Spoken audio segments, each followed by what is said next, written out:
Welcome to the Connect ALCATEL 3T10, and I'll show you how to connect to Wi-Fi this device. So first, let's open the settings application and then tap the network and internet section. Just to activate the Wi-Fi, you will see here the Wi-Fi switcher. Just click here to activate it, then click to the Wi-Fi section and select one from these available networks. For example, let's use this one.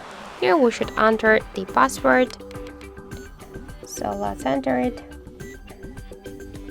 Then just tap here to done.